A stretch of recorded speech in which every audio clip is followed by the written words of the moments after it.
ദൈവനാമത്തിന് നന്ദിയോടെ സ്തുതിക്കുന്നു, സ്തോത്രം ചെയ്യുന്നു. എല്ലാ പ്രിയപ്പെട്ടവരെയും ഒരിക്കൽ കൂടി ക്രിസ്തുവേശുവിൻ്റെ നാമത്തിൽ ഈ ബൈബിൾ ക്ലാസ്സിലേക്ക് സ്വാഗതം ചെയ്യുകയാണ്.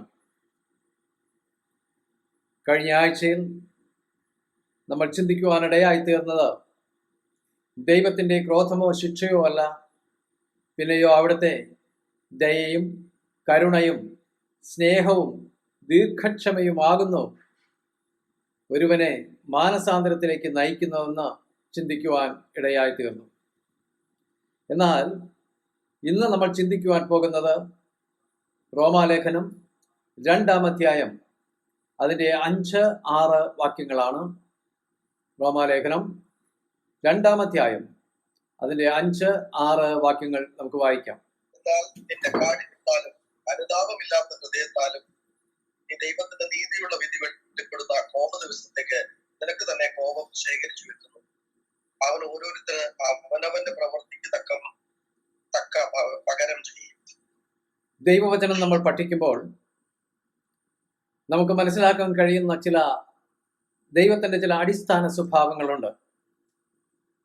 ഒന്ന്, ദൈവം ദയാലുവാകുന്നു.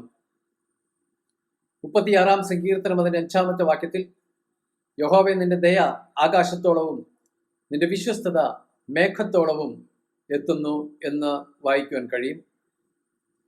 63-ാം സങ്കീർത്തനത്തിന്റെ 3-ാമത്തെ വാക്യത്തിൽ നിന്റെ ദയ ജീവനേക്കാൾ നല്ലതാകുന്നു. 86-ാം സങ്കീർത്തനം 15-ാമത്തെ വാക്യത്തിൽ നീയോ കർത്താവേ, കരുണയും കൃപയും നിറഞ്ഞ ദൈവമാകുന്നു, ദീർഘക്ഷമയും മഹാദയയും വിശ്വസ്തതയുമുള്ളവൻ.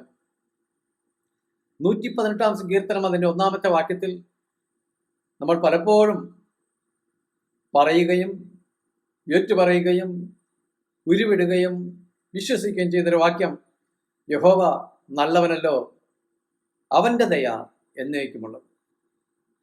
ഇത് ഏതാനും ചില സാമ്പിൾ വാക്യങ്ങൾ മാത്രമാണ് ഞാൻ എടുത്തത്. വിശുദ്ധ വേദപുസ്തകത്തിൽ ആദ്യം മുതൽ അവസാനം വരെ തെളിഞ്ഞു കാണുന്ന ദൈവത്തിൻ്റെ ഒരു സ്വഭാവമാണ് ഈ ദയ എന്നുള്ളത്. ദൈവത്തിൻ്റെ മറ്റൊരു സ്വഭാവമാണ് യോഹന്നാൻ 1 യോഹന്നാൻ അതിൻ്റെ 4:8 പറയുന്ന ദൈവം സ്നേഹമാകുന്നു. യോഹന്നാൻ 3:16 പറയുന്നുണ്ട്, ദൈവം ഈ ലോകം രക്ഷിക്കപ്പെടുവാൻ തൻ്റെ പുത്രനെ നൽകി തരുവാൻ തക്കവണ്ണം ദൈവം ലോകത്തെ സ്നേഹിച്ചു. റോമാലേഖനം 5:8 തൻ്റെ പുത്രനെ നൽകി തന്നതിനാൽ ദൈവത്തിന് നമ്മോടുള്ള സ്നേഹം എന്തെന്ന് അവിടെ വെളിപ്പെടുത്തപ്പെട്ടു. ഇങ്ങനെയൊക്കെ ആണെങ്കിലും ദൈവം സ്നേഹമാകുന്നു, ദൈവം കരുണയുള്ളവനാണ്, ദയാലുവാകുന്നു എന്ന് പറയുമ്പോഴൊക്കെ തന്നെയും നമ്മൾ മനസ്സിലാക്കേണ്ട മറ്റൊരു കാര്യമാണ്, ദൈവം ഒരു ന്യായാധിപതിയാണ്. അനീതിയുള്ള ന്യായാധിപതിയല്ല, നീതിയുള്ള ന്യായാധിപതി. അതുകൊണ്ട് തന്നെ നമ്മുടെ പാപപ്രവർത്തികൾ ചെയ്യുമ്പോൾ ഇതെല്ലാം ദൈവം ക്ഷമിക്കുമെന്നോ അല്ലെങ്കിൽ അതിന് നമുക്കൊരു ശിക്ഷയില്ല എന്നോ ഒന്നും നമുക്ക് കരുതുവാനായിട്ട് സാധിക്കുകയില്ല. കാരണം പാപത്തിനൊരു ശിക്ഷയുണ്ട്. ദൈവത്താൽ തിരഞ്ഞെടുക്കപ്പെട്ടവരാണ്, ദൈവത്താൽ വീണ്ടെടുക്കപ്പെട്ടവരാണ് നാം എന്ന് ഉള്ളത് ഒരു സത്യമെങ്കിലും അത് പാപപ്രവൃത്തിയിൽ പാപം ചെയ്തുകൊണ്ട് പാപപങ്കിലമായ ഒരു ജീവിതം നയിക്കുവാനുള്ള ഒരു ലൈസൻസ് അല്ല എന്ന് നമ്മൾ മനസ്സിലാക്കണം. ഇസ്രായേലിനെ എടുത്തു നോക്കിയാൽ തെരഞ്ഞെടുക്കപ്പെട്ട ജനത്തോടുള്ള ദൈവത്തിൻ്റെ അപ്രോച്ച് എപ്രകാരമാണെന്ന് മനസ്സിലാക്കാൻ കഴിയും. 135-ാം സങ്കീർത്തനം 4-ാമത്തെ വാക്യത്തിൽ യഹോവ യാക്കോബിനെ തനിക്കായും ഇസ്രായേലിനെ തന്റെ നിക്ഷേപമായും തെരഞ്ഞെടുത്തിരിക്കുന്നു എന്ന് കാണുവാൻ കഴിയും. മലാഖി പ്രവാചകന്റെ പുസ്തകം 3-ാം അധ്യായം 17-ാമത്തെ വാക്യത്തിൽ ഞാൻ ഉണ്ടാക്കുവാനുള്ള ദിവസത്തിൽ ഇസ്രായേൽ എനിക്ക്, അതായത് യഹോവയ്ക്ക് ഒരു നിക്ഷേപമായിരിക്കുമെന്ന് സൈന്യങ്ങളുടെ യഹോവ അരുളി ചെയ്യുന്നു എന്ന് എഴുതപ്പെട്ടിരിക്കുന്നു. അങ്ങനെയുള്ള ഇസ്രായേലിനെ കുറിച്ച് യിരെമ്യാ പ്രവാചകന്റെ പുസ്തകം 46-ാം അധ്യായം 28-ാമത്തെ വാക്യത്തിൽ ഇപ്രകാരം എഴുതിയിട്ടുണ്ട്: എന്റെ ദാസനായ യാക്കോബേ, നീ ഭയപ്പെടേണ്ട, ഞാൻ നിന്നോട് കൂടെ ഉണ്ടെന്ന് യഹോവയുടെ അരുളപ്പാട്. നിന്നെ ചിതറിച്ചു കളഞ്ഞ സകല ജാതികളെയും ഞാൻ മുടിച്ചു കളയും, എങ്കിലും നിന്നെ ഞാൻ മുടിച്ചു കളയുകയില്ല. ഞാൻ നിന്നെ ന്യായമായി ശിക്ഷിക്കും, നിന്നെ ശിക്ഷിക്കാതെ വിടുകയില്ല താനും. ഇസ്രായേലിനെ കുറിച്ച് ദൈവത്തിന്റെ അരുളപ്പാടാണത്. നീ എനിക്ക് ഒരു വിശിഷ്ട ജനമാണ്, സ്വന്തം ജനമാണ്, വിശിഷ്ട ജാതിയാണ്, സ്പെഷ്യൽ പീപ്പിൾ. പക്ഷേ നീ ചെയ്ത ആ കുറ്റത്തിന്, കുറവുകൾക്ക് ഒരു ശിക്ഷ നിന്നെ കാത്തിരിക്കുന്നുണ്ട്. ഞാൻ നിന്നെ ശിക്ഷിക്കാതെ വിടുകയില്ല എന്ന് പറയുന്നു. നമ്മൾ ഇന്ന് വായിച്ച ആ കുറിവാക്യത്തിൽ അവിടെ പറയുന്നൊരു കാര്യം, നിന്റെ കാഠിന്യത്താലും അനുതാപമില്ലാത്ത ഹൃദയത്താലും ദൈവത്തിന്റെ നീതിയുള്ള വിധി വെളിപ്പെടുന്ന കോപ ദിവസത്തിലേക്ക് നിനക്ക് തന്നെ കോപം കൂട്ടിവെക്കുന്നു, ശേഖരിക്കുന്നു, അല്ലെങ്കിൽ ചരതിച്ചു വെക്കുന്നു എന്നൊക്കെ. രണ്ട് കാര്യങ്ങളാണ് അവിടെ പറയുന്നത്. ഒന്ന് ഹൃദയത്തിന്റെ കാഠിന്യം, നിന്റെ കാഠിന്യം. അതുപോലെ തന്നെ അനുതാപമില്ലാത്ത ഹൃദയം. ഇവ നമുക്കുണ്ടെങ്കിൽ, അനുതപിക്കുവാൻ മനസ്സില്ലാത്തൊരു ഹൃദയമാണ് നമുക്കുള്ളതെങ്കിൽ, ദൈവവചനത്തോട് മറുതലിച്ചു നിൽക്കുന്ന കഠിനമായൊരു ഹൃദയമാണ് നമുക്കുള്ളതെങ്കിൽ, നാം ചെയ്യുന്നത് ദൈവത്തിന്റെ കോപ ദിവസത്തിലേക്ക് നമുക്ക് തന്നെ കോപം സമ്പാദിച്ചു വെക്കുകയാണ്, നിക്ഷേപം ചെയ്യുകയാണ്. കാഠിന്യം എന്ന് പറയുന്നത് എങ്ങനെ ഉണ്ടാകുന്നു? ദൈവവചനം നമുക്ക് പഠിപ്പിച്ചു തരുന്ന 3-4 കാര്യങ്ങളുണ്ട്. ഒന്നാമത്തെ കാര്യമാണ് പാപം. പാപം അത് നമ്മുടെ ഹൃദയത്തെ, അല്ലെങ്കിൽ നമ്മെ കാഠിന്യമുള്ളവരാക്കി തീർക്കുന്നു. എബ്രായ ലേഖനം 3-ാം അധ്യായം അതിൻ്റെ 13-ാമത്തെ വാക്യത്തിൽ ഇപ്രകാരം എഴുതിയിരിക്കുന്നു: നിങ്ങൾ ആരും പാപത്തിന്റെ ചതിയാൽ കഠിനപ്പെടരുത്. പാപത്തിന്റെ ചതിയാൽ കഠിനപ്പെടരുത്. പാപത്തിൽ ചരിക്കുന്നവർക്ക് പാപപ്രവൃത്തികൾ വളരെയധികം രസകരമായി തോന്നുമായിരിക്കാം. പക്ഷേ പാപം അത് ചെയ്യുമ്പോൾ രസം തരുന്നു എങ്കിലും അത് നമുക്ക് ലജ്ജയാണ് കൊണ്ടുവരുന്നത്. അത് തന്നെയുമല്ല, അതിൻ്റെ അവസാനം എന്ന് പറയുന്നത് മരണമാണ്. നമ്മുടെ നിത്യജീവിതത്തിലുള്ള ഓരോ പ്രവൃത്തിയെയും, അല്ലെങ്കിൽ പാപപ്രവൃത്തിയാണെന്ന് നമ്മൾ കരുതുന്ന ഓരോ കാര്യങ്ങളെയും കുറിച്ച് ചിന്തിച്ചാൽ നമുക്കത് വളരെ എളുപ്പത്തിൽ മനസ്സിലാക്കാൻ കഴിയും. ചെയ്യുമ്പോൾ രസമാണ്, അതിലുൾപ്പെടുമ്പോൾ രസമാണ്. പക്ഷേ അത് ഇരുട്ടിന്റെ പ്രവൃത്തിയാണ്. വെളിച്ചത്തിലേക്ക് വരുമ്പോൾ, അത് വെളിച്ചത്ത് പ്രസിദ്ധമാകുമ്പോൾ നമുക്ക് ലജ്ജ വരുന്നു. കൂടാതെ അത് നമ്മെ പാപത്തിലേക്ക്, മരണത്തിലേക്ക് നയിക്കുന്നു. റോമാലേഖനം 6-ാം അധ്യായം 21-ാമത്തെ വാക്യത്തിൽ പറയുന്നു: അന്ന്, അതായത് നിങ്ങൾ പാപത്തിൽ ജീവിച്ചിരുന്ന സമയത്ത് എന്തൊരു ഫലമുണ്ടായിരുന്നു. ഇപ്പോൾ നിങ്ങൾക്ക് ലജ്ജ തോന്നുന്നത് തന്നെ അതിൻ്റെ അവസാനം മരണമല്ലോ. അപ്പോൾ നമ്മൾ കഠിനപ്പെടുവാൻ ഇടയാകുന്ന സാഹചര്യങ്ങൾ, ഒന്ന് നമ്മുടെ പാപപ്രവൃത്തികൾ, രണ്ടാമത് നിഗളം, ഗർവം, അഹങ്കാരം എന്നിങ്ങനെയൊക്കെ പറയാം. അതിന് നല്ലൊരു ഉദാഹരണമാണ് നെബൂഖദ്നേസർ. ദാനിയേൽ പ്രവാചകന്റെ പുസ്തകം 4-ാം അധ്യായം 4-5 വാക്യങ്ങളിൽ നെബൂഖദ്നേസറിന്റെ ജീവിതത്തിൽ വരുവാനിരിക്കുന്ന വളരെ പരിതാപകരമായ ഒരു അവസ്ഥയെക്കുറിച്ചുള്ള ദർശനം വലിയവനായ ദൈവം സ്വപ്നത്തിൽ അവന് വെളിപ്പെടുത്തി. സ്വപ്നത്തിന്റെ അർത്ഥമെന്തെന്ന് അവന് മനസ്സിലായില്ല. സ്വപ്നം പോലും അവന് ഓർമ്മയിൽ കൊണ്ടുവരുവാൻ കഴിഞ്ഞില്ല. പക്ഷേ ദൈവത്തിന്റെ ദാസനും കൊട്ടാരത്തിൽ രാജാവിന് ഏറ്റവും വിശ്വസ്തനായ ദൈവപുരുഷനായ ദാനിയേൽ കടന്നു ചെന്ന് ആ സ്വപ്നത്തിന്റെ അർത്ഥവും വ്യാഖ്യാനിച്ചു കൊടുത്തു. എങ്കിലും തന്നെ തന്നെ താഴ്ത്തുവാനോ ദൈവസന്നിധിയിൽ അവനെ എളിമപ്പെടുത്തുവാനോ നബൂഖദ്നേസറിന് കഴിഞ്ഞില്ല. അതിന് കാരണം പറയുന്നത് ദാനിയേൽ പ്രവാചകന്റെ പുസ്തകം 5-ാം അധ്യായം 18-19 വാക്യങ്ങളിൽ പറയുന്നു. ബെൽഷസ്സറിനോട് പറയുന്ന കാര്യമാണ്, നിന്റെ പിതാവായ നബൂഖദ്നേസറിന് ദൈവം നൽകിയ മഹത്വം ഹേതുവായി സകല വംശങ്ങളും ജാതികളും ഭാഷക്കാരും അവന്റെ മുമ്പിൽ ഭയന്നു വിറച്ചു. തനിക്ക് ബോധിച്ചവനെ അവൻ കൊല്ലുകയും ബോധിച്ചവനെ ജീവനോടെ വയ്ക്കുകയും ബോധിച്ചവനെ ഉയർത്തുകയും ബോധിച്ചവനെ താഴ്ത്തുകയും ചെയ്തുവന്നു. എന്നാൽ അവന്റെ, അതായത് നബൂഖദ്നേസറിന്റെ ഹൃദയം ഗർവിച്ചു. അവന്റെ മനസ്സ് അഹങ്കാരത്താൽ കഠിനമായി പോയതിനു ശേഷം അവൻ രാജാസനത്തിൽ നീങ്ങിപ്പോയി. അവർ അവന്റെ മഹത്വം അവങ്കൽ നിന്ന് എടുത്തു കളഞ്ഞു. അവന്റെ ഹൃദയം ഗർവിച്ചു, അവന്റെ മനസ്സ് അഹങ്കാരത്താൽ കഠിനമായി. അത് മുഖാന്തരം അവൻ രാജസ്ഥാനത്ത് നിന്ന് മാറിപ്പോയി എന്ന് മാത്രമല്ല, കാട്ടിലെ മൃഗങ്ങളോടൊപ്പം ജീവിക്കുന്ന വളരെ പരിതാപകരമായ ഒരവസ്ഥയിലേക്ക് പോകുവാൻ തക്കവണ്ണം ഇടയായി. മറ്റൊന്നാണ് ലൂസിഫർ. യെഹെസ്കേൽ പ്രവാചകന്റെ പുസ്തകം 28-ാം അധ്യായം അതിന്റെ 15-ാമത്തെ വാക്യത്തിൽ പറയുന്നത്, അവനെ സൃഷ്ടിച്ച നാൾ മുതൽ അവനിൽ നീതികേട് കണ്ടതുവരെ അവൻ നടപ്പിൽ നിഷ്കളങ്കനായിരുന്നു.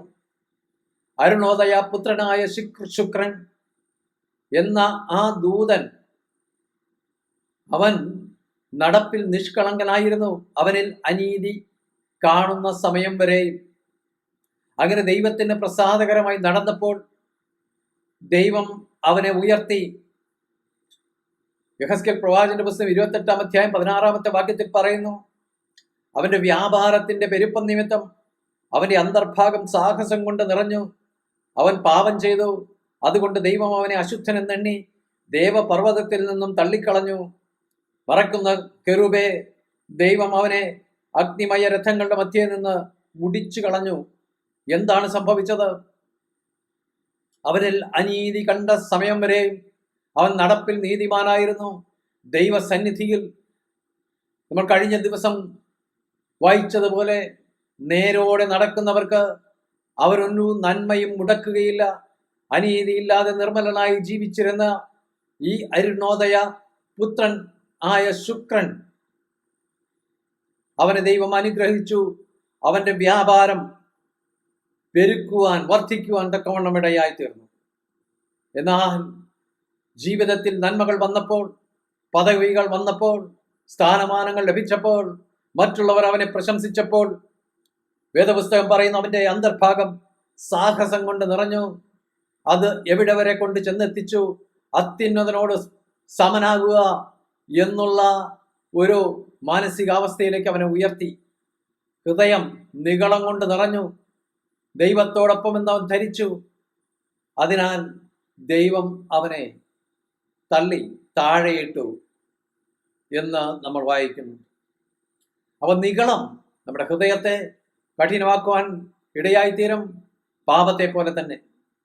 മൂന്നാമത് മത്സര്യ ബുദ്ധി, ദൈവത്തോട് എതിർത്ത് നിൽക്കുക. ദൈവത്തിന് കീഴ്പ്പെടാതെ ദൈവത്തോട് എതിർത്ത് നിൽക്കുക. മരുഭൂമിയിൽ എനിക്ക് ഉത്സവം കഴിക്കേണ്ടതിന് എൻ്റെ ജനത്തെ വിട്ടയക്കണമെന്ന് ഇസ്രായേലിന്റെ ദൈവമായ യഹോവ കൽപ്പിക്കുന്നു എന്ന് ഫറവോയുടെ അരികിൽ ചെന്ന് മോശയും അഹരോനും പറഞ്ഞപ്പോൾ ഫറവോയുടെ പ്രതികരണം എന്ന് പറയുന്നത്, ഞാൻ യഹോവയുടെ വാക്ക് കേൾക്കേണ്ടതിന് അവൻ ഞാൻ അവനെ അറിയുകയില്ല, ഞാൻ ഇസ്രായേലിനെ വിട്ടയക്കുകയുമില്ല. ദൈവത്തോടായി ധിക്കാരം.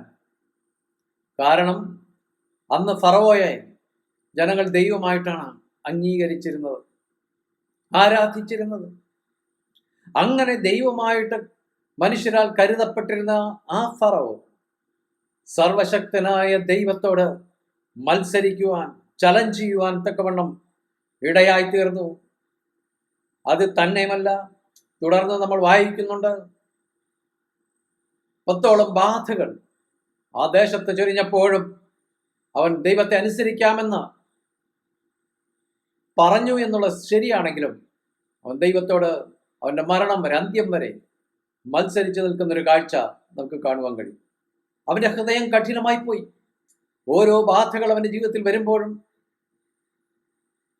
അവൻ ദൈവത്തിന് കീഴ്പ്പെടുന്നു എന്ന ഭാവേന മോശയോടും അഹരോനോടും ഒക്കെ പറഞ്ഞു.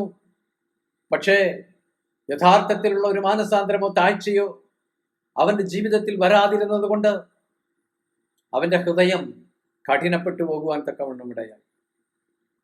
4-മതായി ഹൃദയം കഠിനപ്പെട്ടു പോകുവാൻ ഇടയാകുന്ന ഒരു സാഹചര്യം അവിശ്വാസം.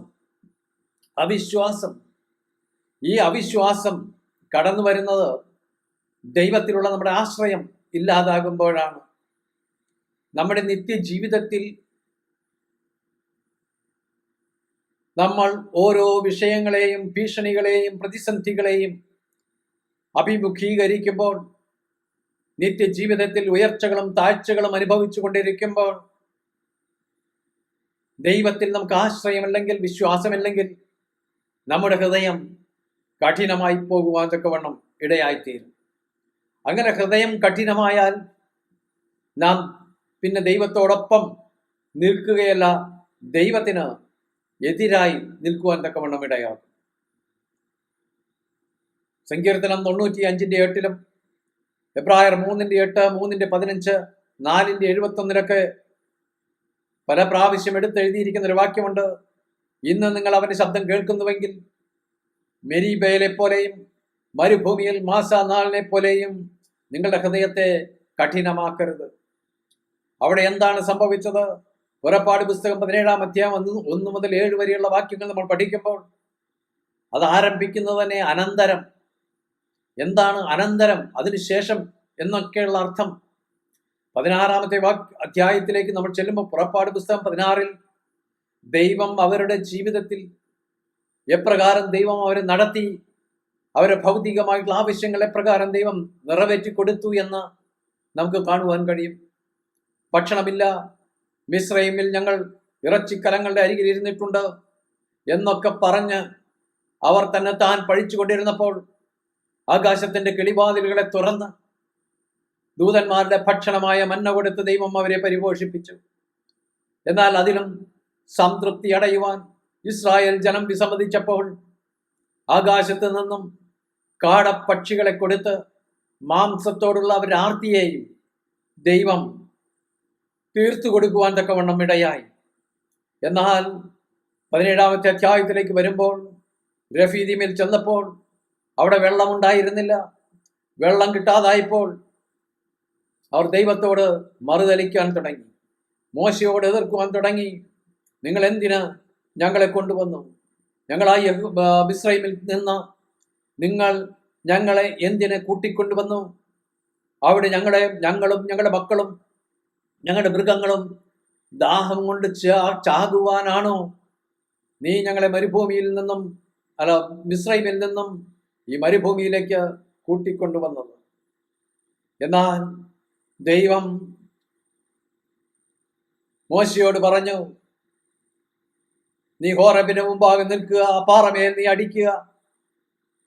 ഉടനെ അവിടെ നിന്നും ജലം പുറപ്പെടുവാനായിട്ട് ഇടയായിത്തീരും.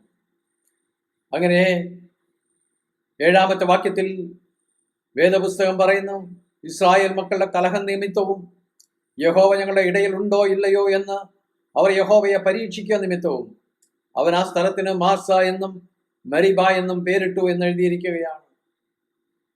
ജീവിതത്തിൽ നന്മകൾ ലഭിച്ചു, എന്നാൽ വെള്ളം ലഭിക്കാതിരുന്നപ്പോൾ ഉടനെ തന്നെ കഴിഞ്ഞ കാലങ്ങളിൽ ദൈവം ചെയ്ത ആ ഉപകാരങ്ങളെ മറന്നുകൊണ്ട് ദൈവത്തോടും ദൈവത്തിന്റെ പുരുഷനായ മോശയോടും അഹരോനോടും മത്സരിക്കുവാൻ തക്കവണ്ണം അവർ ഇടയായിത്തീർന്നു. സദൃശ്യവാക്യങ്ങൾ 28:14 പറയുന്നത്, എപ്പോഴും ഭയത്തോടെ ഇരിക്കുന്ന മനുഷ്യൻ ഭാഗ്യവാൻ, ഹൃദയത്തെ കഠിനമാക്കുന്നവനോ അനർത്ഥത്തിൽ അകപ്പെടും. ഹൃദയ കാഠിന്യം വന്നു കഴിഞ്ഞാൽ, ദൈവസ്വരം കേൾക്കുവാൻ കഴിയാതിരുന്നാൽ, ദൈവത്തിന്റെ വചനത്തിന് കീഴ്പ്പെടുവാൻ കഴിയാതിരുന്നാൽ പിന്നീട് നമ്മെ കാത്തിരിക്കുന്നത് അനർത്ഥമായിരിക്കുമെന്ന് സദൃശ്യവാക്യത്തിൽ പറയുന്നു. സദൃശവാക്യം 29:1 പറയുന്നുണ്ട്, കൂടെ കൂടെ ശാസന കേട്ടിട്ടും ശാഠ്യം കാണിക്കുന്നവൻ നീക്കുപോക്കില്ലാത്ത പെട്ടെന്ന് നശിച്ചു പോകുന്നവനാണ്. എന്നാൽ അതിന് ഇംഗ്ലീഷ് ട്രാൻസ്ലേഷൻ പറയുന്നത് എങ്ങനെയാണ്? He that being often reproved hardens his neck and shall suddenly be destroyed. അവന്റെ കഴുത്തിനെ അവൻ കഠിനമാക്കുന്നു. ശാസന കേട്ടിട്ടും ശാഠ്യം കാണിക്കുന്നവൻ, അതിന് കീഴ്പ്പെടാത്തവൻ, അവൻ തൻ്റെ കഴുത്തിനെ കഠിനമാക്കുകയാണ്. വളരെ പെട്ടെന്ന് അവന് ഒരു നാശം, അനർത്ഥം സംഭവിക്കുവാൻ തക്കവണ്ണം ഇടയായിരിക്കും. അങ്ങനെ നമ്മൾ ചിന്തിച്ചു, പാപം നമുക്ക് ഹൃദയത്തെ കഠിനമാക്കുന്നു, നമ്മെ കഠിനമാക്കുന്നു. അതുപോലെ തന്നെ നിഗളം കഠിനമാക്കുന്നു, മത്സരബുദ്ധി നമ്മെ കഠിനമാക്കുന്നു, അതുപോലെ തന്നെ അവിശ്വാസം നമ്മെ കഠിനമാക്കുന്നു. അതുകൊണ്ട് കൂടാതെ 5-ാമതായിട്ട് അനുതാപമില്ലാത്ത ഹൃദയം. നമ്മൾ വായിച്ചത് 2 കാര്യമാണ്. ഒന്ന്, കാഠിന്യത്താലും അനുതാപമില്ലാത്ത ഹൃദയത്താലും നമുക്ക് തന്നെ ദൈവത്തിന്റെ ക്രോധ ദിവസത്തിലേക്ക് കോപം നാം ശേഖരിക്കുകയാണ്. അനുതാപമില്ലാത്ത ഹൃദയം. അനുതാപമില്ലാത്ത ഹൃദയം എന്ന് പറഞ്ഞാൽ അത് ഭൗതികമായ ചില ചേഷ്ടകളുടെ, പ്രവർത്തികളുടെ ജീവിതത്തിൽ വരുന്ന രൂപാന്തരങ്ങളല്ല അനുതാപം. അതെല്ലാം അനുതാപത്തിന്റെ ഫലമാണെന്നൊക്കെ പറയാമെങ്കിലും അനുതാപം കടന്നു വരേണ്ടത് ഹൃദയത്തിന്റെ ഉള്ളിലാണ്. മിസ്രയീം ദേശത്ത് തവള കയറി ആ ദേശത്തെ മൂടിയപ്പോൾ മോശയോടും അഹരോനോടും ഫറവോ പറഞ്ഞു, തവള എന്നെയും എൻ്റെ ജനത്തെയും വിട്ടു മാറേണ്ടതിന് യഹോവയോട് പ്രാർത്ഥിപ്പിൻ. അവർ പ്രാർത്ഥിച്ചു, തവള വിട്ടുമാറി. എന്നാൽ ഫറവോയുടെ ഹൃദയത്തിന് യാതൊരു വ്യത്യാസവും സംഭവിച്ചില്ല. നായിച്ച ഫറവോന്റെ അരമനയിലും മിസ്രയീം ദേശമെല്ലാം മൂടിയപ്പോൾ അവൻ മോശയെയും അഹ്റോനെയും വിളിച്ചിട്ട് പറഞ്ഞു, നിങ്ങൾ പോയി ദേശത്ത് വച്ച് തന്നെ ദൈവത്തിന് യാഗം കഴിപ്പിൻ, നിങ്ങൾ പ്രാർത്ഥിപ്പിൻ, ഈ നായിച്ച അവിടെ നിന്ന് പോകേണ്ടതിന്. മോശയും അഹ്റോനും നായിച്ച പോകേണ്ടതിന് പ്രാർത്ഥിച്ചു. എന്നാൽ ബാധ നീങ്ങിയപ്പോൾ ഫറവോ പൂർവാധികം ശക്തിയോടെ ദൈവത്തിന്റെ ജനത്തിനും വിരുദ്ധമായി പ്രവർത്തിക്കുവാനിടയായി. കൽമഴ വന്നപ്പോൾ ഫറവോൻ തന്നെ ആളുകളെ അയച്ച് മോശയെയും അഹ്റോനെയും വിളിച്ചു വരുത്തി. അവരോട് പറഞ്ഞു, ഇതാ ഈ പ്രാവശ്യം ഞാൻ നിങ്ങളോട് പാപം ചെയ്തിരിക്കുന്നു. യഹോവ നീതിയുള്ളവൻ, ഞാനും എൻ്റെ ജനവും ദുഷ്ടന്മാർ. നിങ്ങൾ യഹോവയോട് പ്രാർത്ഥിപ്പിൻ, ഈ ഭയങ്കരമായ ഇടിയും കൽമഴയും മതി. ഞങ്ങൾ പാപികൾ എന്ന് ഫറവോ ഏറ്റുപറയുവാനിടയായി. എന്നാൽ അഹ്റോനും മോശയും പ്രാർത്ഥിച്ചപ്പോൾ ദൈവം കൽമഴ അയക്കുന്നു നിർത്തി. ഫറവോയുടെ ഹൃദയം പൂർവാധികം കഠിനമാകുവാനായിട്ടിടയായി തീർന്നു. പിന്നീട് നമ്മൾ കാണുന്നത്, വെട്ടുക്കിളി വന്ന് മിസ്രയീം ദേശത്തെ സകല സസ്യങ്ങളെയും കൃഷിയും നശിപ്പിച്ചപ്പോൾ ഫറവോ മോശയോടും അഹ്റോനോടും പറഞ്ഞു, നിങ്ങളുടെ ദൈവമായ യഹോവയോടും നിങ്ങളോട് ഞാൻ പാപം ചെയ്തിരിക്കുന്നു. അതുകൊണ്ട് ഈ പ്രാവശ്യം കൂടി നീ എൻ്റെ പാപം ക്ഷമിച്ച് ഈ ഒരു മരണം എന്നെ വിട്ടു നീങ്ങുവാൻ നിങ്ങൾ ദൈവമായ കർത്താവിനോട് പ്രാർത്ഥിക്കുന്നു. അവർ പ്രാർത്ഥിച്ചു. അവിടെ വെട്ടുക്കിളിയുടെ വരവ് നിന്നു. എന്നാൽ ഫറവോ അവന്റെ ഹൃദയത്തെ വീണ്ടും കഠിനമാക്കി. കൂടാതെ അതിനുശേഷം നമ്മൾ കാണുന്നുണ്ട്, കൂരിരുട്ട് വന്നപ്പോൾ ഫറവോൻ മോശയെ വിളിച്ചു, നിങ്ങൾ പോയി യഹോവയെ ആരാധിപ്പിൻ, നിങ്ങളെ ആരും തടയുന്നില്ല. നിങ്ങൾ പ്രാർത്ഥിച്ച് ഈ ദേശത്തേക്ക് അല്പം പ്രകാശം കടന്നു വരട്ടെ. അവർ പ്രാർത്ഥിച്ചു. കൂരിരുട്ട് മാറിപ്പോയി. എന്നാൽ ഫറവോയുടെ ജീവിതത്തിൽ ഒരു വ്യത്യാസവും സംഭവിച്ചില്ല. തുടർന്ന് 10-ാമത്തെ ബാധയായ അർദ്ധരാത്രി സിംഹാസനത്തിലിരുന്ന ഫറവോന്റെ ആദ്യജാതൻ മുതൽ കുണ്ടറയിൽ കിടന്ന തടവുകാരന്റെ ആദ്യജാതൻ വരെയും മിസ്രൈമിലെ മനുഷ്യരുടെയും മൃഗങ്ങളുടെയും ഇടയിലുള്ള സകല കടിഞ്ഞൂലുകളും സംഹാരദൂതനാൽ നശിപ്പിക്കപ്പെട്ടപ്പോൾ രാത്രിയിൽ എഴുന്നേറ്റ് ഫറവോ മോശയോടും അഹ്റോനോടും പറഞ്ഞു, നിങ്ങൾ ഇസ്രായേൽ മക്കളുമായി എഴുന്നേറ്റ് എൻ്റെ ജനത്തിന്റെ നടുവിൽ നിന്നും പുറപ്പെട്ട് നിങ്ങൾ പറഞ്ഞതുപോലെ യഹോവയെ ആരാധിപ്പിൻ. എന്നാൽ ഇസ്രായേൽ ജനം അവിടെ നിന്ന് പുറപ്പെട്ട് കഴിഞ്ഞപ്പോൾ ഫറവോ തന്റെ കഠിനമായ ഹൃദയത്തോടെ അവന്റെ പട്ടാളത്തോടുകൂടെ പടയാളികളോടുകൂടെ നിരാലംബരായ ഇസ്രായേൽ ജനത്തെ മരുഭൂമിയിൽ വെച്ച് നശിപ്പിക്കുവാനും തുടർന്ന് ദൈവത്തിന്റെ അത്ഭുതകരമായ പ്രവൃത്തിയിലൂടെ ചെങ്കടലിൽ വഴിയൊരുക്കി ഇസ്രായേൽ ജനം ചെങ്കടലിൽ ഉണങ്ങിയ നിലത്ത് എന്നതുപോലെ നടന്നു പോകുന്ന കാഴ്ച കണ്ടിട്ടും ഫറവോയുടെ ഹൃദയത്തിന് യാതൊരു രൂപാന്തരവും സംഭവിച്ചില്ല. അവനും അവന്റെ പടയാളികളും ഇസ്രായേലിനെ പിന്തുടർന്നുകൊണ്ട് ചെങ്കടലിന്റെ അടിഭാഗത്തേക്ക് കടന്നുപോയപ്പോൾ അവർ വെള്ളത്താൽ നശിപ്പിക്കപ്പെടുന്നതായിട്ടുള്ള കാഴ്ച നമുക്ക് അവിടെ കാണുവാൻ കഴിയും. പല പ്രാവശ്യം ഫറവോ പറഞ്ഞു, ഞങ്ങൾ പാപം ചെയ്തു പോയി, ഞങ്ങൾ ദുഷ്ടന്മാരാകുന്നു, ഞങ്ങളുടെ ജനം പാപം ചെയ്തു പോയി, ഞങ്ങൾ യഹോവയെ ഇനി അനുസരിച്ചു കൊള്ളാം എന്നെല്ലാം ഏറ്റു പറഞ്ഞിട്ടും ഇതൊക്കെ ബാഹ്യമായി നോക്കിയാൽ ഒരു അനുതാപത്തിന്റെ പ്രവൃത്തിയായിട്ട് നമുക്ക് തോന്നിയേക്കാമെങ്കിലും വാസ്തവത്തിൽ ഫറവോയുടെ ഹൃദയത്തിൽ ഒരു അനുതാപത്തിന്റെ യാതൊരു ലക്ഷണവും ഉണ്ടായിരുന്നില്ല. അതുകൊണ്ടാണ് നമ്മൾ ഇന്ന് വായിച്ച ഈ വാക്യം, നിന്റെ കാഠിന്യത്താലും അനുതാപമില്ലാത്ത ഹൃദയത്താലും നീ ദൈവത്തിന്റെ നീതിയുള്ള വിധി വെളിപ്പെടുന്നത് കോപ ദിവസത്തേക്ക് നിനക്ക് തന്നെ കോപം ചരതിച്ചു വെക്കുന്നു, അല്ലെങ്കിൽ കൂട്ടിവെക്കുന്നു.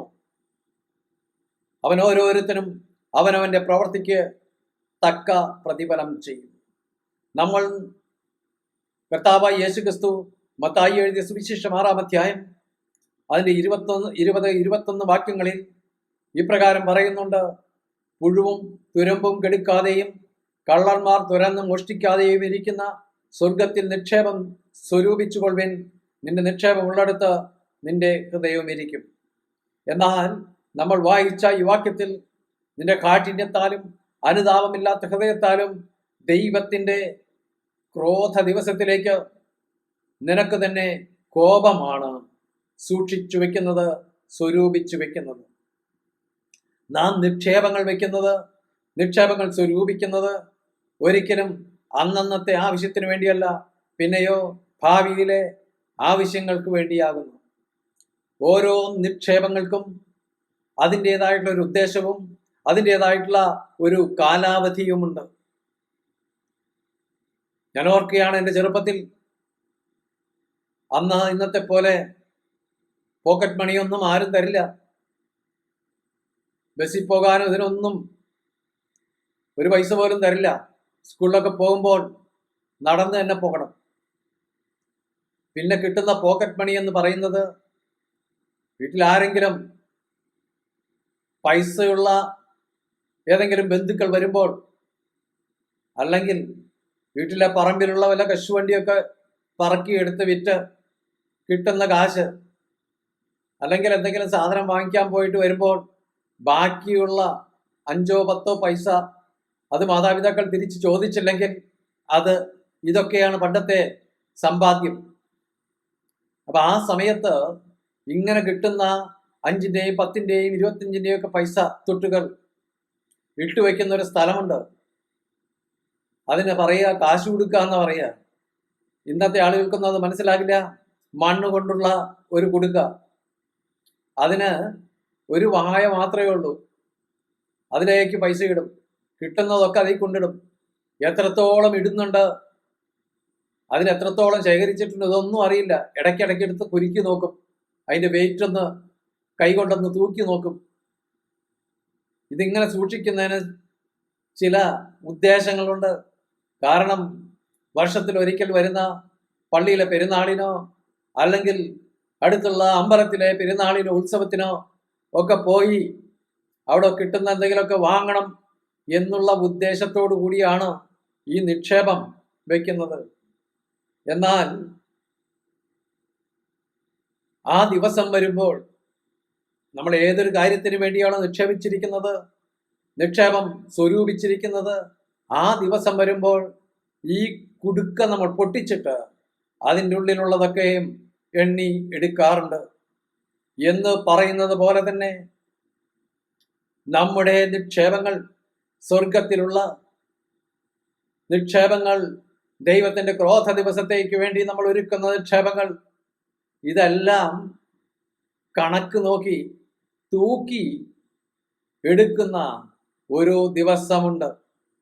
അന്ന് കിട്ടുന്ന നിക്ഷേപങ്ങളുടെ അടിസ്ഥാനത്തിലായിരിക്കും നമുക്ക് പ്രതിഫലം തരുന്നതും അതുപോലെ തന്നെ ശിക്ഷ വിധിക്കുന്നതും. ഒരിക്കൽ മലാക്കി പ്രവാചകന്റെ പുസ്തകത്തിൽ 3-ാം അധ്യായം അതിന്റെ 16-ാമത്തെ വാക്യത്തിൽ പറയുന്നു, യഹോവ ഭക്തന്മാർ അന്ന് തമ്മിൽ തമ്മിൽ സംസാരിച്ചു. യഹോവ ശ്രദ്ധ വെച്ച് കേട്ടു. യഹോവ ഭക്തന്മാർക്കും അവന്റെ നാമത്തെ സ്മരിക്കുന്നവർക്കും വേണ്ടി അവന്റെ സന്നിധിയിൽ ഒരു സ്മരണ പുസ്തകം എഴുതി വച്ചിരിക്കുന്നു. അപ്പൊ നമ്മുടെ സംസാരം കൊണ്ട് നമ്മൾ ശേഖരിക്കുന്നത് എന്തെന്ന് എഴുതി വയ്ക്കുന്ന, കണക്ക് വയ്ക്കുന്ന ഒരു പുസ്തകമുണ്ട്. കൂടാതെ യാക്കോബ് എഴുതിയ ലേഖനം 3-ാമത്തെ അധ്യായത്തിൽ അവിടെ 1 മുതൽ 5 വരെയുള്ള വാക്യങ്ങളിൽ പറയുന്നുണ്ട്, അല്ലയോ ധനവാന്മാരെ, നിങ്ങളുടെ മേൽ വരുന്ന ദുരിതങ്ങൾ നിമിത്തം കരഞ്ഞ് മുറയിടുവേൻ. അതിന്റെ 3-ാമത്തെ വാക്യം പറയുന്നു, നിങ്ങളുടെ പൊന്നും വെള്ളിയും കറ പിടിച്ചു, ആ കറ നിങ്ങളുടെ നേരെ സാക്ഷിയാകും. അതുപോലെ അത് തീ പോലെ നിങ്ങളുടെ ജഡത്തെ തിന്നുകളയും. അന്ത്യകാലത്തേക്ക് നിങ്ങൾ നിക്ഷേപങ്ങളെ ശേഖരിച്ചു വച്ചിരിക്കുന്നു. അവർ ശേഖരിച്ച നിക്ഷേപങ്ങൾ എന്താണ്? അതിന്റെ 4-ാമത്തെ വാക്യത്തിൽ പറയുന്നു, നിലങ്ങളെ കൊയ്ത വേലക്കാരുടെ കൂലി നിങ്ങൾ പിടിച്ചു വെച്ചു, അത് നിങ്ങളുടെ അടുക്കൽ നിന്ന് നിലവിളിക്കുന്നു.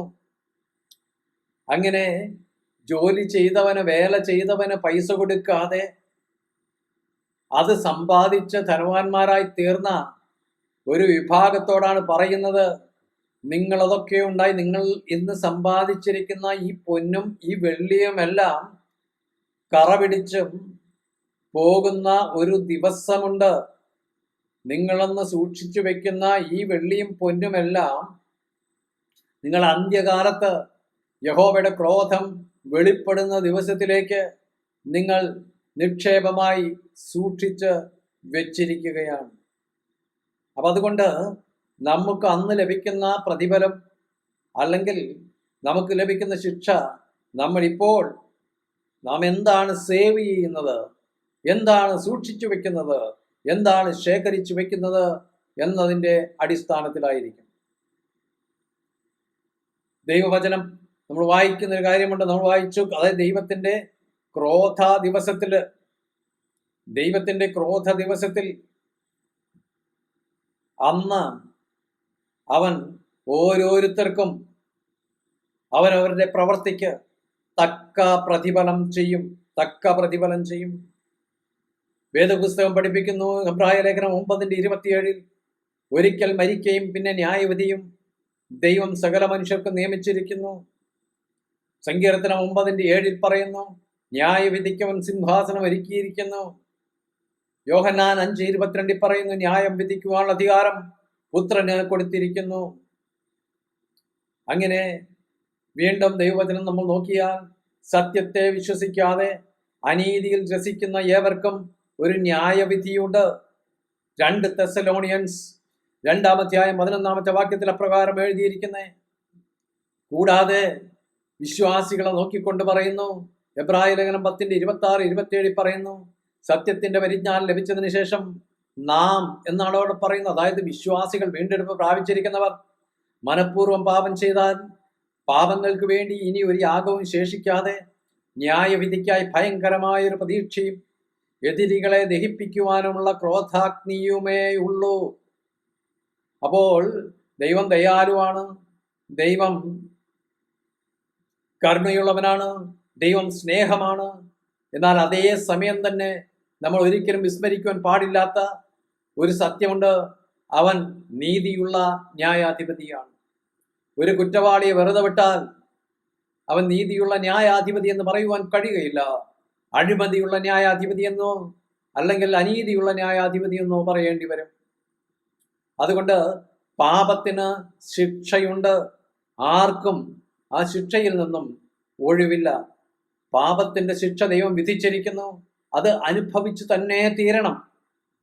എന്നാൽ ഇന്ന് നമ്മൾ ഈ ഭൂമിയിൽ ജീവിക്കുമ്പോൾ നമുക്കൊരു തിരഞ്ഞെടുക്കുവാനുള്ള 2 കാര്യമുണ്ട്. ഒന്ന്, നമ്മുടെ പാപത്തിന്റെ ശിക്ഷ നാം തന്നെ അനുഭവിക്കണമോ, അതോ നമ്മുടെ പാപത്തിന്റെ ശിക്ഷ യേശുവിൻ്റെ മേൽ ചുമത്തിയതായി ദൈവം പരിഗണിക്കണമോ?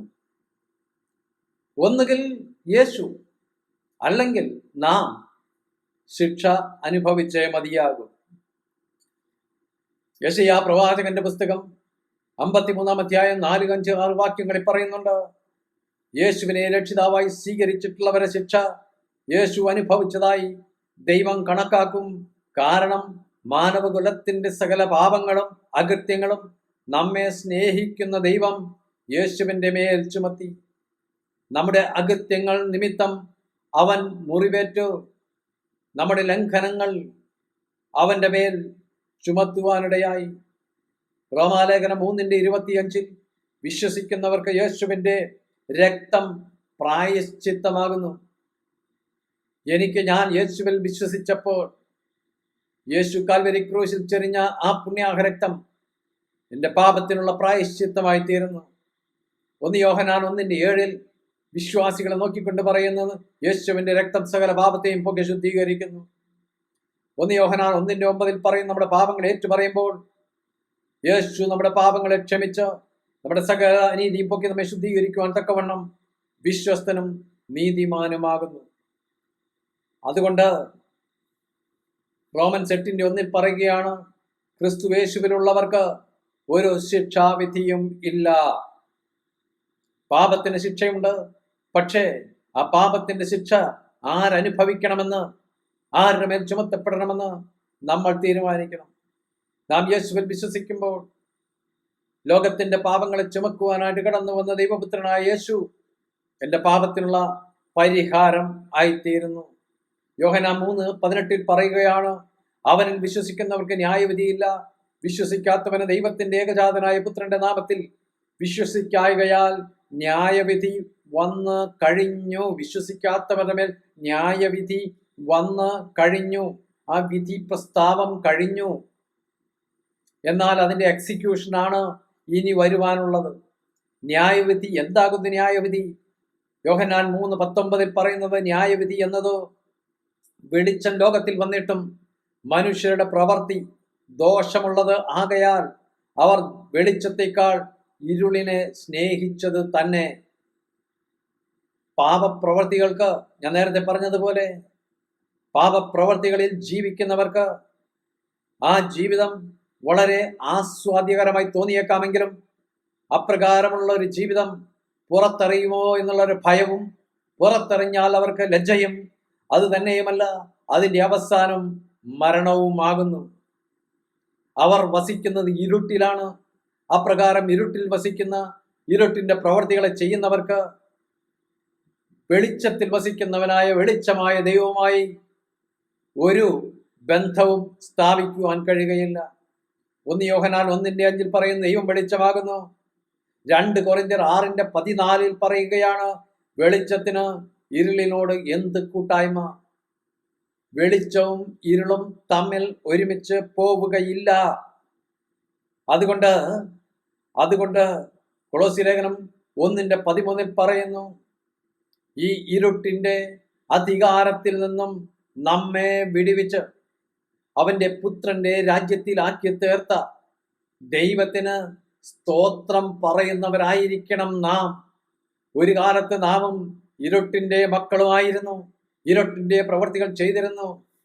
എന്നാൽ കരുണാസമ്പന്നനായ ദൈവം നമ്മുടെ ഇടയിലേക്ക് ഇറങ്ങി വന്ന് നമ്മളിലുള്ള ഇരുട്ടിനെ മാറ്റി പുത്രന്റെ ആ വെളിച്ചത്തിന്റെ രാജ്യത്തിലേക്ക് നമ്മെ ആക്കി വച്ചിരിക്കുകയാണ്. എന്നാൽ ഇന്ന് ആ ഇരുട്ടിന്റെ അധികാരത്തിലിരിക്കുന്നവരെ വെളിച്ചത്തിലേക്ക് വരുവാനുള്ള ദൈവത്തിന്റെ ആ പ്ലാനും പദ്ധതിയും തിരസ്കരിച്ച് ജീവിക്കുന്നവർക്ക് പ്രതികാരം കൊടുക്കുവാൻ, അല്ലെങ്കിൽ പ്രതികാരം കൊടുക്കുന്ന ഒരു നാളുണ്ടെന്ന് 2 തെസ്സലോനിക്കർക്ക് എഴുതിയ ലേഖനം 1-ാം 6-7 വാക്യങ്ങളിൽ പറയുന്നുണ്ട്. എന്നാൽ കർത്താവായ യേശു തന്റെ ശക്തിയുള്ള ദൂതന്മാരുമായി സ്വർഗത്തിൽ നിന്ന് അഗ്നിജ്വാലയെ പ്രത്യക്ഷനായി ദൈവത്തെ അറിയാത്തവർക്കും നമ്മുടെ കർത്താവായ യേശുവിന്റെ സുവിശേഷം അനുസരിക്കാത്തവർക്കും പ്രതികാരം കൊടുക്കുമ്പോൾ ആ ശിക്ഷ അവരവർ തന്നെ അനുഭവിക്കേണ്ടതായിട്ട് വരും. എന്നാൽ ഈ യേശുവിന്റെ സുവിശേഷം അനുസരിക്കുന്നവർക്ക്, വീണ്ടും ജനനം പ്രാപിച്ചിരിക്കുന്നവർക്ക് അവരുടെ ശിക്ഷ യേശുവിന്റെ മേൽ ചുമത്തപ്പെട്ടിരിക്കൊണ്ട് അവർക്കൊരു ശിക്ഷാവിധിയില്ല. അങ്ങനെ ഈ സുവിശേഷത്തെ തള്ളിക്കളഞ്ഞവർക്ക്, ദൈവമൊരുക്കിയ ജീവന്റെ പാതയെ അവഗണിക്കുന്നവർക്ക് വെളിപ്പാട് പുസ്തകം 20:12 പറയുന്നു, മരിച്ചവർ ആബാലബുദ്ധം സിംഹാസനത്തിന്റെ മുമ്പിൽ നിൽക്കുന്നു. പുസ്തകങ്ങൾ തുറന്നു. ജീവന്റെ പുസ്തകം എന്ന മറ്റൊരു പുസ്തകം തുറന്നു. പുസ്തകങ്ങളിൽ എഴുതിയിരിക്കുന്നതിന് തക്കവണ്ണം മരിച്ചവർക്ക് അവരവരുടെ പ്രവർത്തികൾക്കനുസരിച്ച ന്യായവിധി ഉണ്ടായി. അവരുടെ കാഠിന്യത്താലും അനുതാപമില്ലാത്ത ഹൃദയത്താലും അവർ ഈ ഭൂമിയിൽ ജീവിച്ചപ്പോൾ ശേഖരിച്ചു വച്ചിരിക്കുന്നതിൻ്റെ അടിസ്ഥാനത്തിൽ അവിടെ ഒരു ന്യായവിധി ഉണ്ടാവുകയാണ്. മരിച്ചവർ എന്നിവിടെ പറയുന്നത് നിത്യമരണം, അതായത് രണ്ടാം മരണം.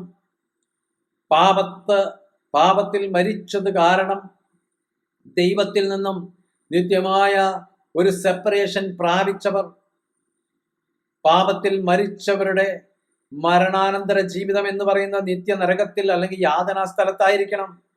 അവർക്ക് ദൈവത്തോടു കൂടി ആയിരിക്കുവാൻ, ദൈവത്തിന്റെ അരികിലേക്ക് പോകുവാൻ യാതൊരു മാർഗവുമില്ല. കർത്താവായ യേശു തന്നെ പറയുവാനിടയായി, യാതനാ സ്ഥലത്ത് നിന്നും അബ്രഹാമിന്റെ മടിയിലേക്കോ, അതായത് പഴയ നിയമ കാലഘട്ടങ്ങളിൽ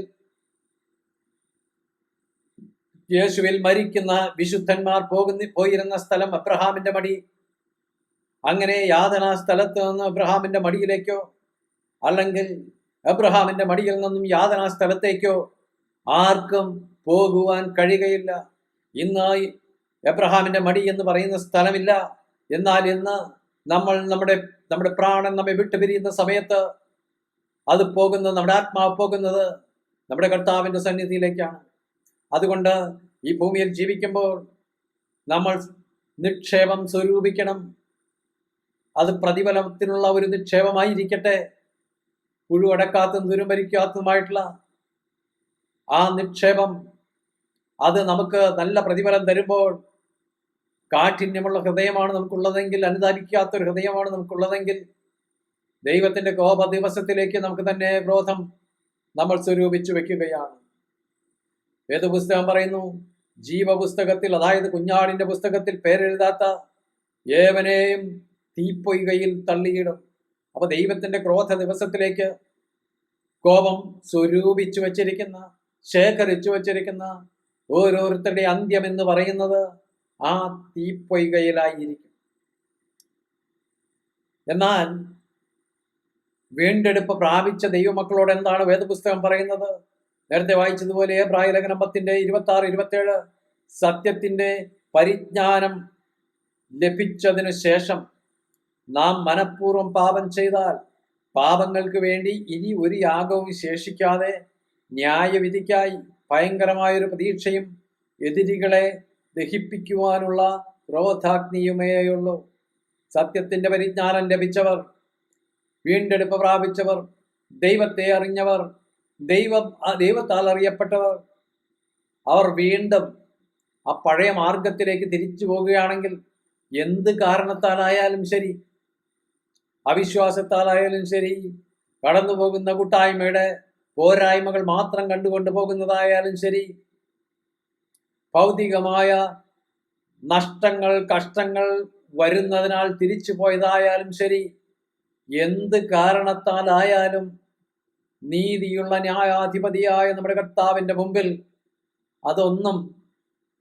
അതൊന്നും വിലപ്പോകില്ല. അവർക്ക്, അതായത് മനഃപൂർവ്വം പാപം ചെയ്താൽ അവർക്ക് വേണ്ടി ശേഷിക്കുന്നത് ന്യായവിധിയാണ്.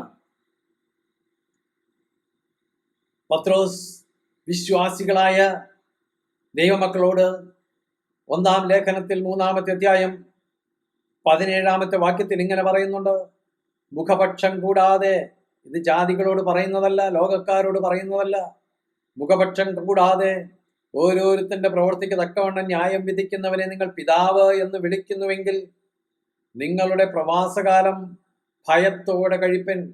നമ്മുടെ പ്രവാസകാലം എന്ന് പറയുന്നത് UAE-യിലോ അബുദാബിയിലോ അല്ലെങ്കിൽ വേറെ ഏതെങ്കിലും രാഷ്ട്രങ്ങളിലോ, അമേരിക്കയിലോ UK-യിലോ ഓസ്ട്രേലിയയിലോ കാനഡയിലോ അവിടെ പോയി താമസിക്കുന്നവരെ കുറിച്ചല്ല. പിന്നെ പ്രവാസകാലം എന്ന് പറയുന്നത് ഈ ഭൂമിയിലുള്ള നമ്മുടെ വാസകാലത്തെ കുറിച്ചാണ് പറയുന്നത്. കാരണം നമ്മുടെ പൗരത്വം ഈ ഭൂമിയിലല്ല, അത് സ്വർഗത്തിലാണ്. അപ്പോൾ ഈ ഭൂമിയിൽ നമ്മൾ പ്രവാസികളാണ്, പിൽഗ്രിംസ് ആണ്. ആ പ്രവാസ ജീവിതം നയിക്കുമ്പോൾ അത് ഭയത്തോടെ കഴിക്കുവാൻ, ഭയത്തോടെ, മനുഷ്യരെ ഭയപ്പെട്ടിട്ടല്ല, പിന്നെയോ ദൈവത്തെ ഭയപ്പെട്ട്, ദൈവത്തിന്റെ കൽപ്പനകളെ ഭയപ്പെട്ട് കഴിക്കുവാൻ പത്രോസ് അപ്പസ്തലൻ നമ്മെ പ്രബോധിപ്പിക്കുകയാണ്. അതുകൊണ്ട് നമ്മൾ ഈ ഭൂമിയിലുള്ള നമ്മുടെ വാസകാലത്ത് ദൈവത്തിന് പ്രസാദകരമായ വിധത്തിൽ ഒരു ജീവിതം നയിക്കണം.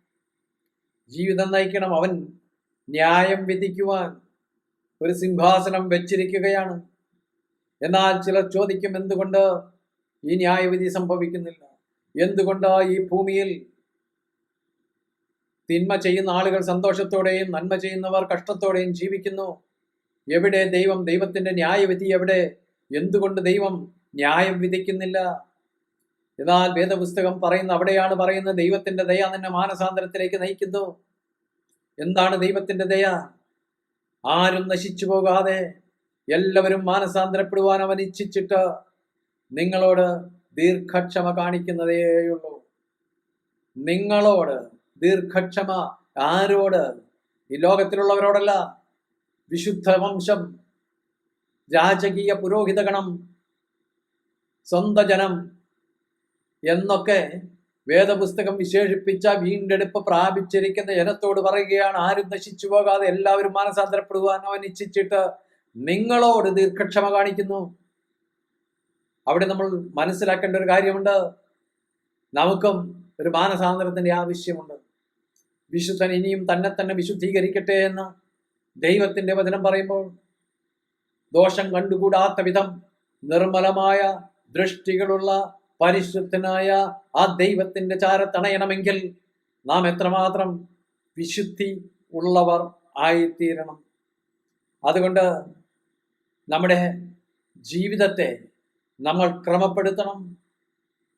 നമ്മുടെ ഹൃദയം ദൈവം മുമ്പാകെ വിറയ്ക്കുന്ന ഹൃദയമായി തീരട്ടെ. കാഠിന്യം നമ്മുടെ ഹൃദയത്തിൽ നിന്നും എടുത്തു മാറ്റി മാംസളമായൊരു ഹൃദയം നൽകേണ്ടതിന് നമുക്ക് ദൈവത്തോട് പ്രാർത്ഥിക്കാം. നമ്മുടെ മനസ്സാക്ഷി നമ്മൾ കുത്തുമ്പോൾ നമ്മൾ അതിൽ നിന്നും വേദന അനുഭവിക്കണം. എന്നാൽ കഠിനമായ ഒരു മനുഷ്യന്റെ ജീവിതത്തിൽ അവന് മനസ്സാക്ഷി കുത്തിയാലും അവനൊന്നും തന്നെ തോന്നുകയില്ല. അങ്ങനെ കാഠിന്യമുള്ള ഒരു ഹൃദയമായിട്ട് ജീവിച്ചാൽ അത് നമ്മെ ആ ദൈവത്തിന്റെ കോപ ദിവസത്തിലേക്ക്, ദൈവത്തിന്റെ ക്രോധം നമ്മുടെ മേൽ പകരപ്പെടുവാൻ തക്കവണ്ണം ഇടയായി തീർക്കുന്ന ഒരവസ്ഥയിലേക്കായിരിക്കും നമ്മെ നയിക്കുന്നത്. എന്നാൽ നമുക്ക് കർത്താവിനോട് പ്രാർത്ഥിക്കും, കർത്താവേ, മാംസളമായൊരു ഹൃദയം ഞങ്ങൾക്ക് നൽകണം. നിങ്ങളുടെ ജീവിതത്തിലെ വീഴ്ചകളെ മനസ്സിലാക്കുവാൻ, പരാജയങ്ങളെ മനസ്സിലാക്കുവാൻ, അങ്ങയുടെ ഹൃദയത്തിന്റെ കാഠിന്യം മനസ്സിലാക്കുവാൻ കർത്താവേ, അങ്ങയുടെ കൃപ ഞങ്ങളുടെ മേൽ പകരുമാറാകണം.